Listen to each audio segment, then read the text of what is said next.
We have at 11 o'clock, we have our last of the morning session. This is Abby. She's one of a group of three hardworking, very studious individuals in the back who are always in the back working hard every day, right? I think Kayla's the leader. Is that right? Yeah. No, they have been quite fun to teach this year. Abby says, I would like to thank Miss Bethany for being my advisor and guiding me throughout this whole thesis, Miss Joe and Mr. Felix for being my panelists, and Mr. Wade for always being patient with me and my class, 12C. Special thanks for my friends for always being there for me through ups and downs. Abby's thesis title, The Pursuit of Happy-ness, a life without college. Let me get the timer set up and I'll tell you when you can start.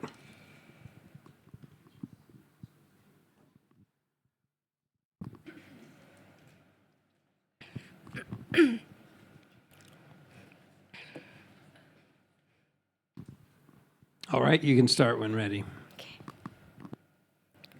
Remembering that you're gonna die is the best way I know to avoid the trap of thinking that you're gonna lose something. Because almost everything, all external expectation, all pride, all fear of embarrassment and regret, these things just fall away in the face of death, leaving only what is truly important. This is what Steve Jobs said in his speech at Stanford 2005, starting just from a garage in his parents' house from when he was 20. From what seems to be a failure who couldn't graduate from college to a CEO of a $3.61 trillion company. It is never wrong to follow your heart. Maybe college is not as important as it seems. College began as an exclusive institution for the privileged, with early universities like the University of Bologna in 1088, focusing on classical subjects such as Latin and civil law. In 18th and 19th century agrarian societies, most families prioritized labor over education, making college only for the privileged. Over time, colleges produced leaders and success, leading to a rise in enrollment, especially after World War II. Despite periods of crisis, such as during anti-war protests, colleges regained their popularity and eventually became a standard path to success. While college has long been seen as a path to better jobs and income, modern trends shows that success doesn't always require a degree, seen from figures like Bill Gates, Steve Jobs, and Mark Zuckerberg. The original purpose of college as a society for intellectual and moral development has shifted towards job training and economic mobility, often overshadowed by financial burdens and societal pressure to attend. It may be true that college was once the golden ticket for success, but the degree itself doesn't relate to their income earnings as time passes. Many states now redefine what it seems to be college ready and career ready, suggesting that practical skills and certifications are becoming just as valuable as degrees. To add to that, degrees inflation and cultural pressure make college seem as if it's an obligation, even if it's not really meant for every student. The decision to go to college is a crucial decision to shape a person's future, but it's no longer the only path to success. A metaphor I can use is a toolbox, where there is various kinds of equipment. Going to college may be one of the tools, but there is also another tool that can be used, which is going to work or finding experience. The decision entirely depends on the person which tool they will use. Our evolving society is now more open to alternatives like work experience and vocational training. And individuals are beginning to break away from the pressure to follow traditional educational routes. However, in countries like Indonesia, college is still viewed as the norm despite limited access and high competition for scholarships. This issue also raises moral questions, especially when parents and children disagree about the necessity of higher education. A college degree is no longer as essential as society claims, especially in the case of growing degree inflation. Harvard Business School highlights how many employers now require degrees for middle school skilled jobs like customer service or technical support. This unnecessary credentialing creates a barrier for skilled workers without degrees, reducing job opportunities and shrinking the qualified pool of workers. It also leads to overqualification, where degree holders are assigned to jobs that don't require advanced education, causing frustration and job dissatisfaction. Graduates often feel their investment in time and money is wasted when their job work doesn't reflect their educational background. This mismatch can cause them to seek new roles that better align with their skills. Meanwhile, self-made success like David Karp founded Tumblr without formal education, proving that experience and passion can still lead to success without a degree.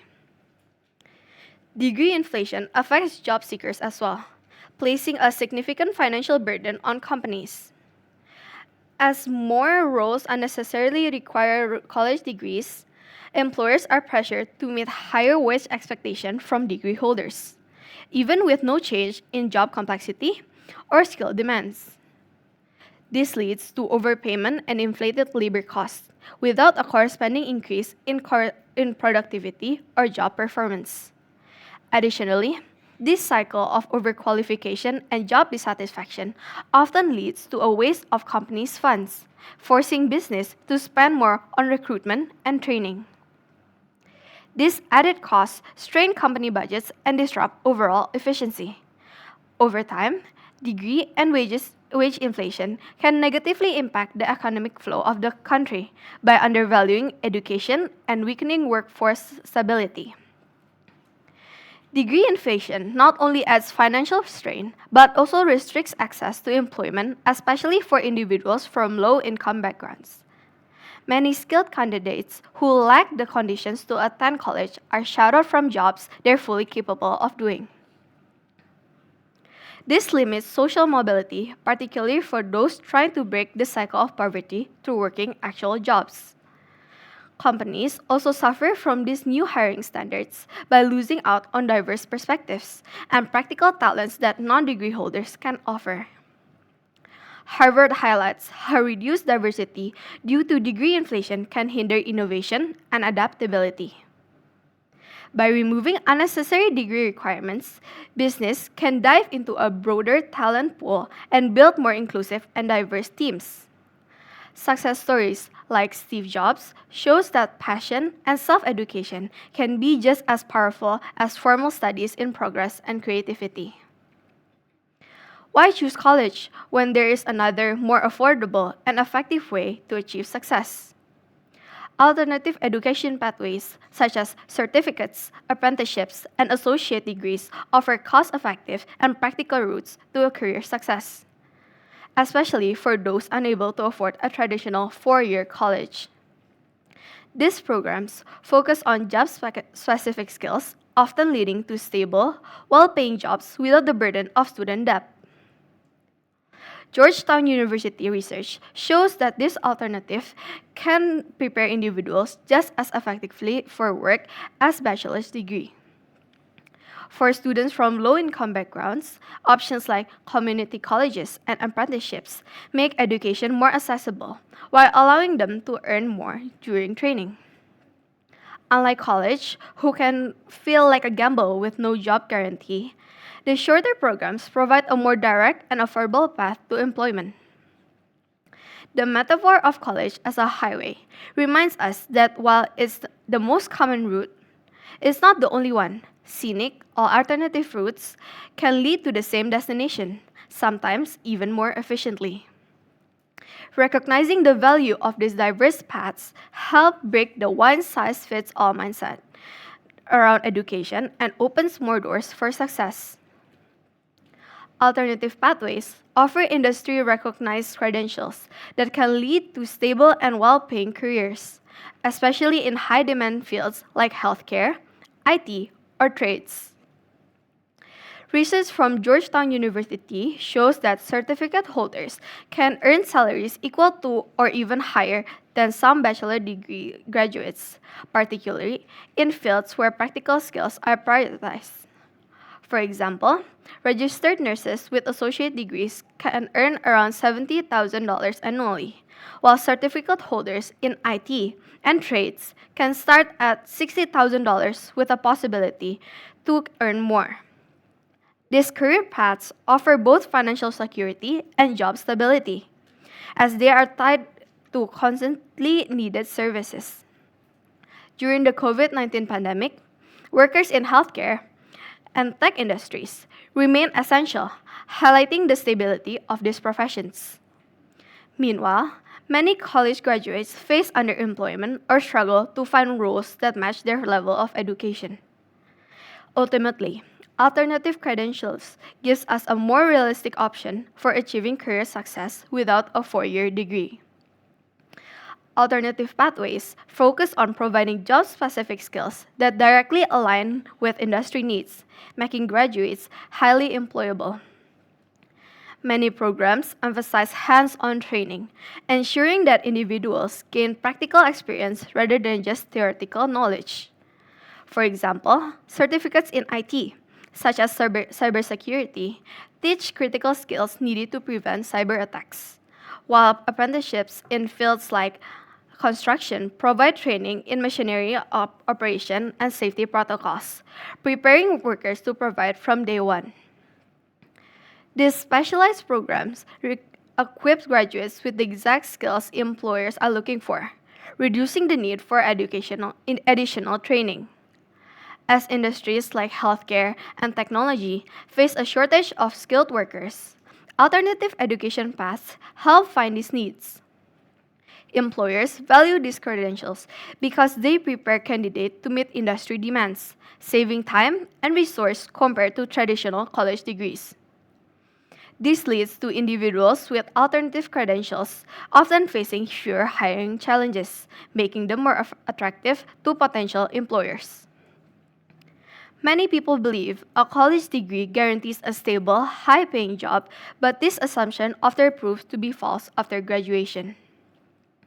Many graduates struggle to find employment that aligns with their field of study, leading to underemployment and financial strain.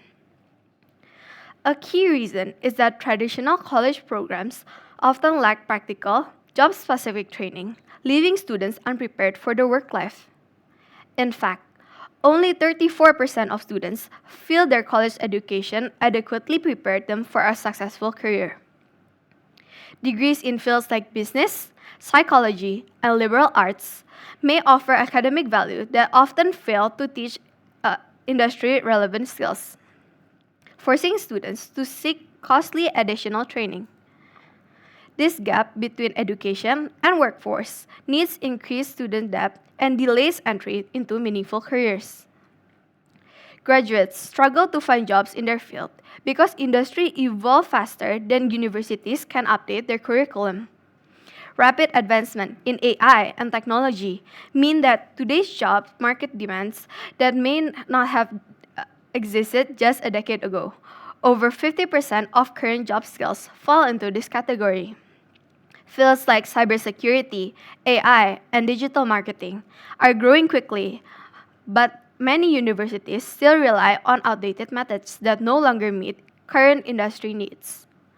As a result, students often graduate without the skills employers are seeking, forcing them to pursue additional certification or internships. This delay in adaptations creates a mismatch between what students learn and what job requires, leaving many graduates unprepared. In contrast, employers now prioritize hands-on experience and up-to-date technical skills over traditional degrees. This gap further proves that a four-year college degree is not always the most effective or relevant path to success in today's fast-paced job market. Many college graduates also face difficulty finding jobs that match their degrees due to geographic mismatch between where they live and where relevant job opportunities exist. High demand industries like tech, finance, and media are concentrated in major metropolitan areas such as San Francisco, New York, and Boston, while smaller cities often lack jobs in these fields. Graduates may be unwilling or unable to relocate due to financial constraints, family obligations, or the high cost of living in those cities, even when job opportunities are available. This imbalances forces many to work in unrelated fields or face unemployment despite having specialized degrees. Additionally, fierce competition in job-rich cities makes it even harder for recent graduates to secure positions, especially when competing with experienced professionals. This situation highlights the limitation of a traditional college degree, as success increasingly depends not only on education, but also on location, flexibility, and practical preparation. The challenge highlights that a degree alone is not enough to guarantee career success in today's competitive and fast evolving job market. Some people may argue that a college degree guarantees higher earnings and insist that college is a must.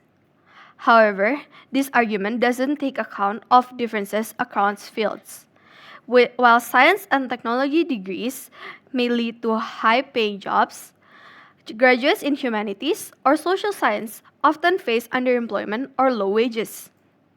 Nearly 40% of recent college grads work in jobs that don't require a degree, challenging the idea that higher education always leads to better income. Additionally, student debt can cancel out the financial benefits of a degree, especially for those from low-income backgrounds. In contrast, trade careers and apprenticeships offer competitive wages and job security without the burden of student loans. This shows that college is not the only route to achieving financial stability. Some others argue that college develops essential life skills like communication, teamwork, and critical thinking, while also offering valuable networking opportunities with mentors and peers. These connections and experiences are often seen as a key to personal and professional development. However, these skills can also be gained outside of college through real world experience, such as internships, jobs, or entrepreneurships. Many individuals build strong problem solving and communication skills by engaging professional challenges and engaging with clients and coworkers. Notable figures like Steve Jobs and Mark Zuckerberg demonstrate the success and skill building are possible without a college degree.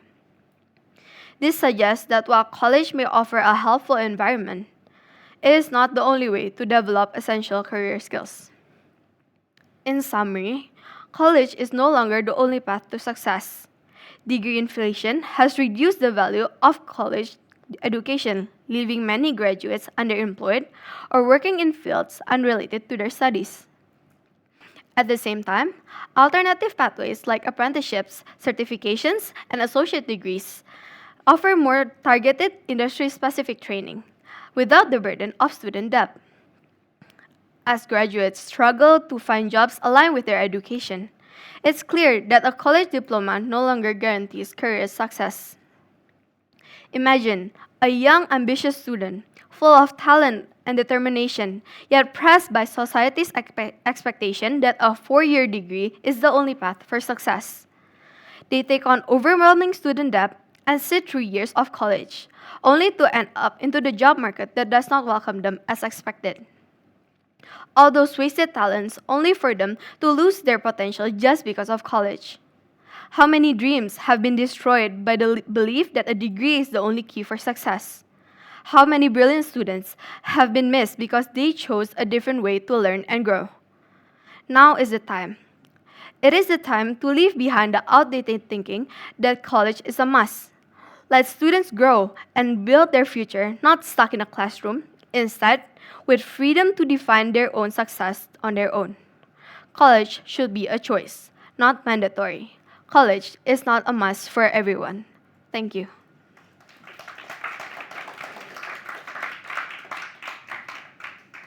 Thank you, Abby. Our panelists today are Mr. Felix and Miss Josephine. Miss Jo, would you like to go first? Yes, thank you very much. Hi, Abby.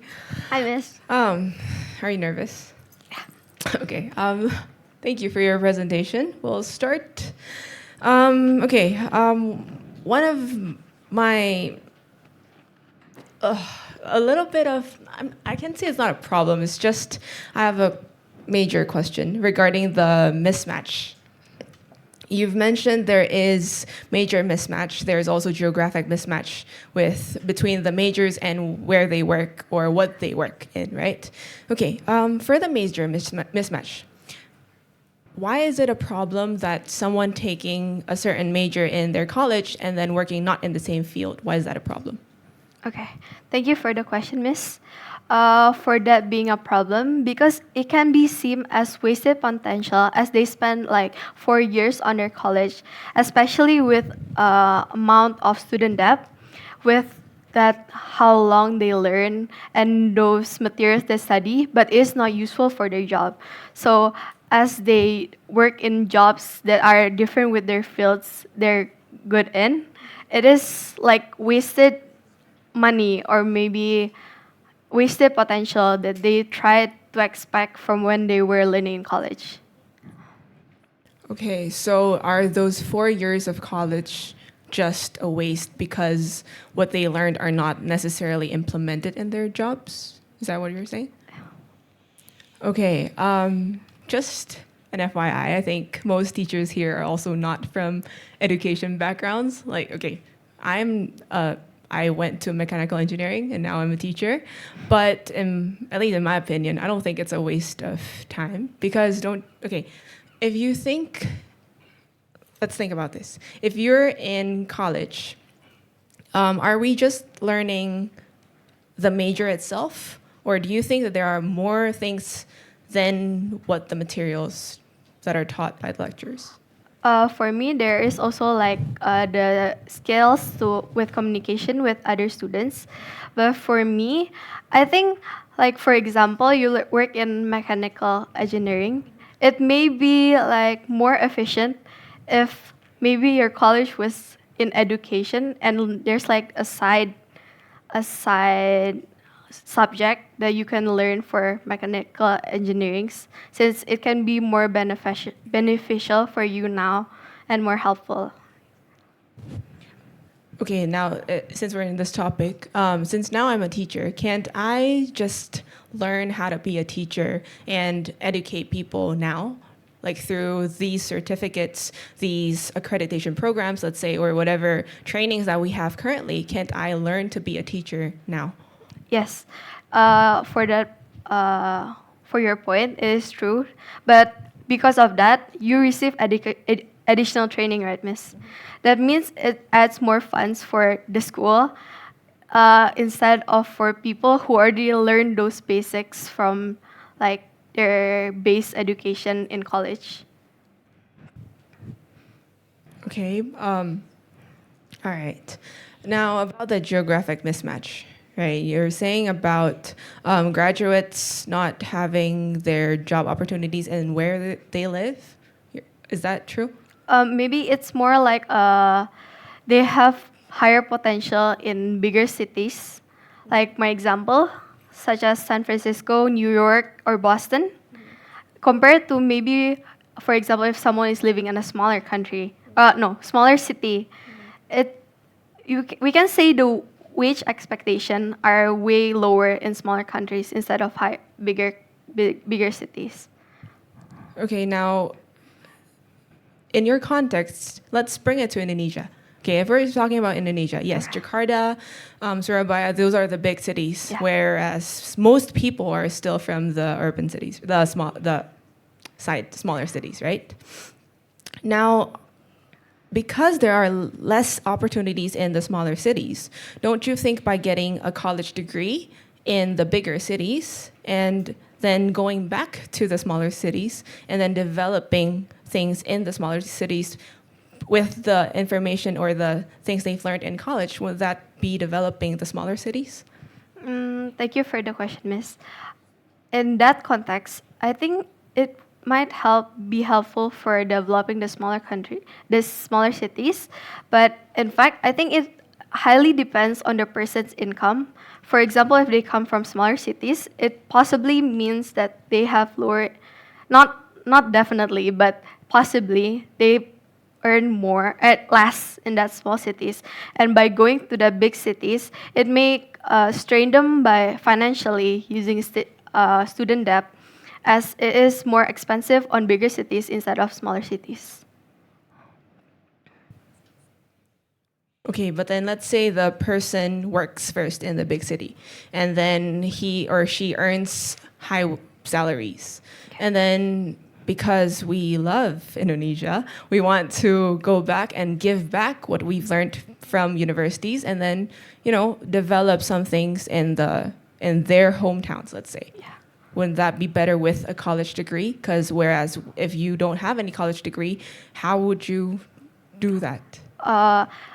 Thank you for the question, Miss. Other than college degrees that takes about 4 years to complete, they can take other options such as apprenticeships or alternative pathways that help them more cost efficiently, and maybe they can learn it online instead of being in college.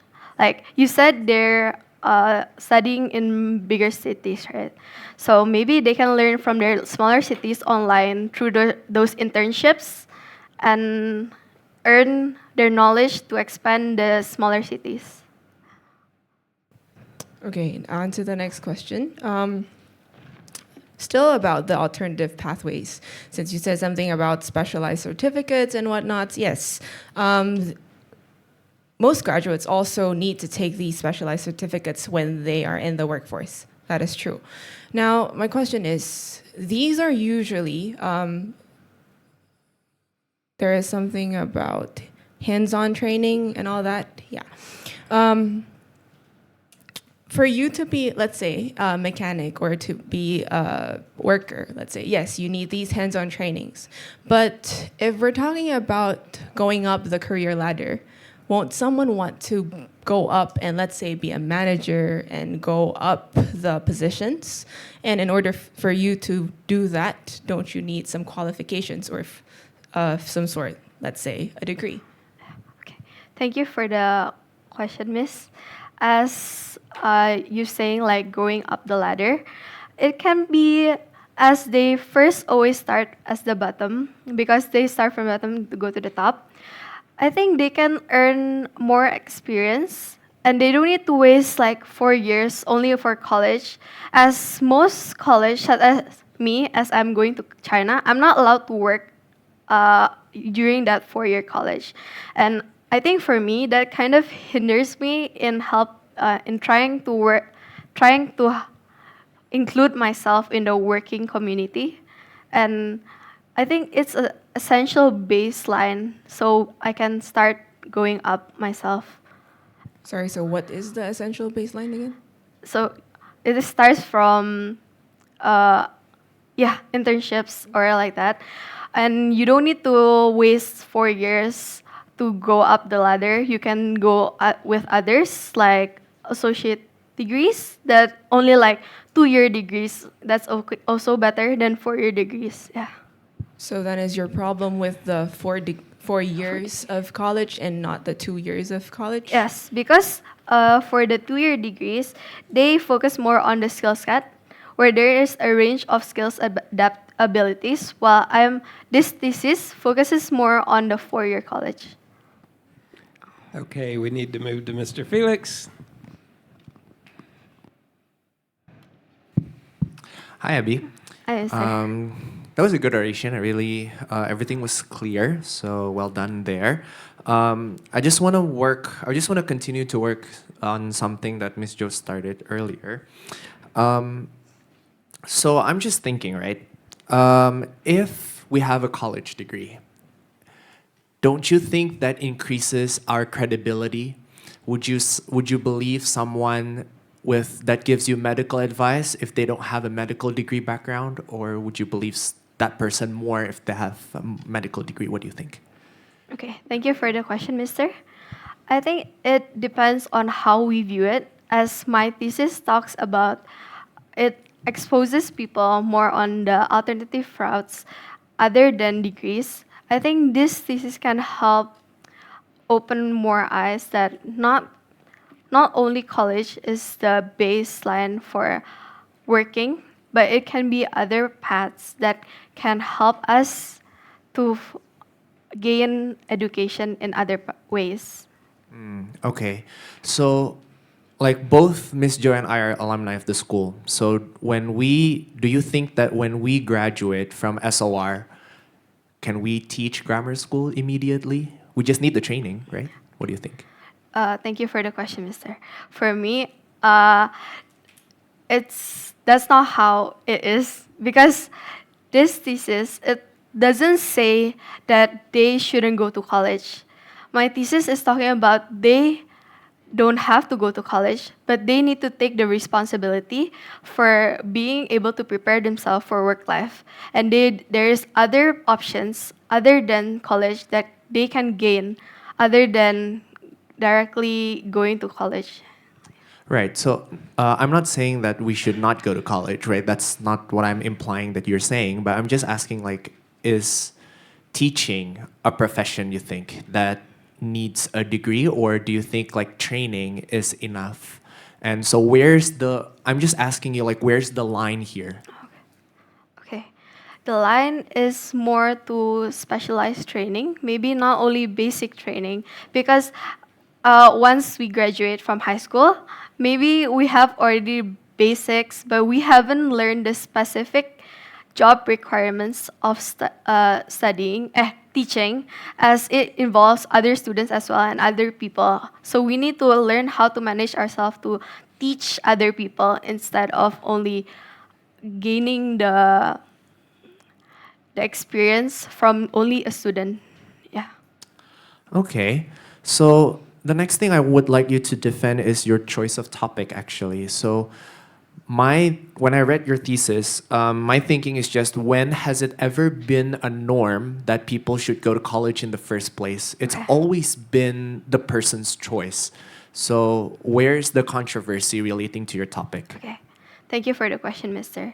For the controversy relating to this topic, I can see it throughout my peers where we are seniors and we are all going to college. But as I ask like one by one, there's some people that think they can go to places other than going directly to a four-year college. And as for Indonesians, many of my examples are taken from America because America has a wider, more open-minded toward this no college thing. But for Indonesia, they rely more on cultural expectation and pride because college here in Asia is associated with family pride and social status. So as it is now viewed as personal achievement and a symbol of success. So for if someone doesn't want to go to college, they may be labeled as lazy or not smart or lacking in ambition. Okay. Do you think that's a national norm, or do you think that only applies in bigger cities? Like, let's say in a very rural village, would people even think about going to college in the first place? I think it applies more to bigger cities because as bigger cities, they rely more on their social standings, and this college might be viewed as like the way for them to go up their social standings, while in rural areas, they might focus more on gaining money and providing for their family instead of social standings. Okay. Something else that I want to challenge you here is, you mention a lot, both in your oration and in your written paper, about income, money, finance, efficiency, right? So, what kind of worldview do you think you are trying to portray here? Is there all there is to college? What do you think? Sorry, can you reword the question? So if we're just putting college and everything surrounding college is just money, finances, income, efficiency, right? Is that all there is to college? Isn't there what's more? What's beyond that? What do you think? Okay. Thank you for the question, mister. For me, college, there's more to college as like achieving success. But for my definition of success, it can be a way to say that we are financially stable, but also being able to do what makes us happy, such as being able to live by ourselves without other parties helping us, such as parents. Yeah, and it's a way to show that we can make our own decisions while being happy. Okay, so one final question. Um, a few times in your paper, actually one section in your paper, talks about how many college graduates struggle to find jobs that align with their degrees, proving the inefficiency of the education system.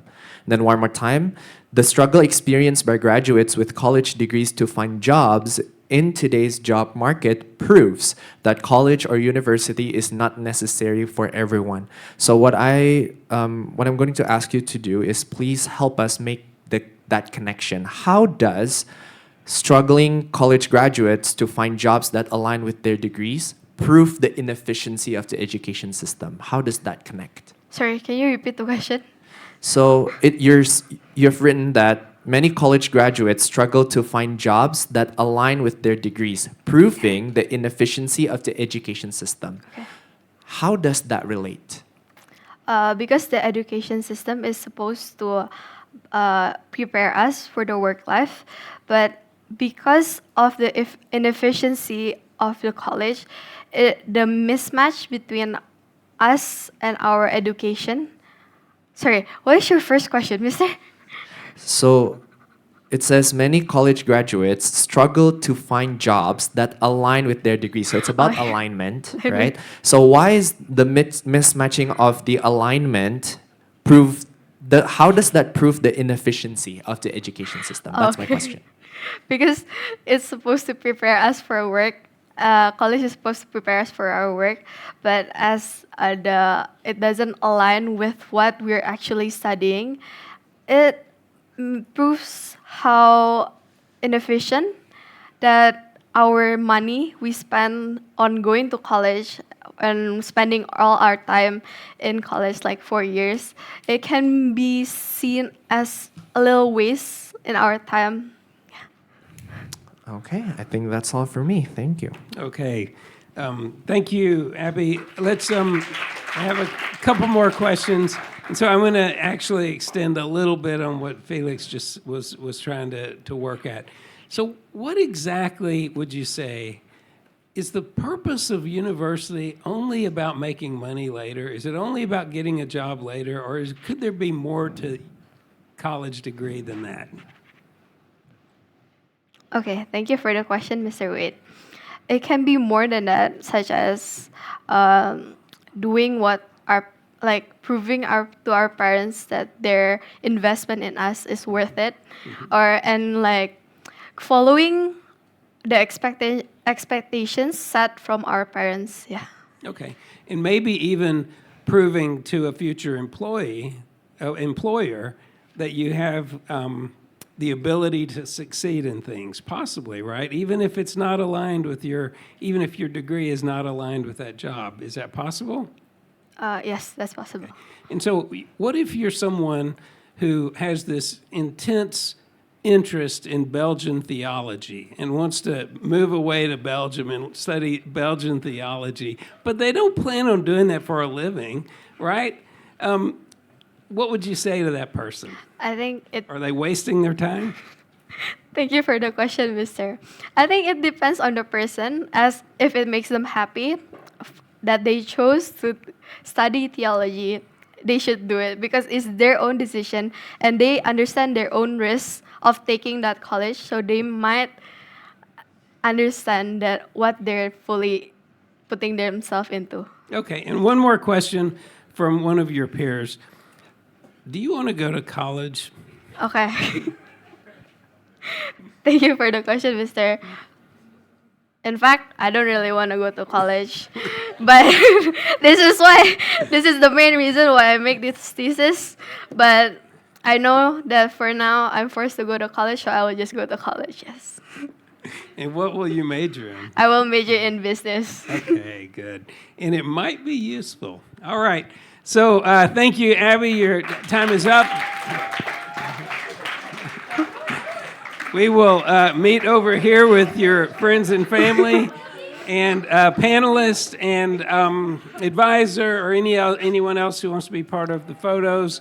And then we will take a break for lunch.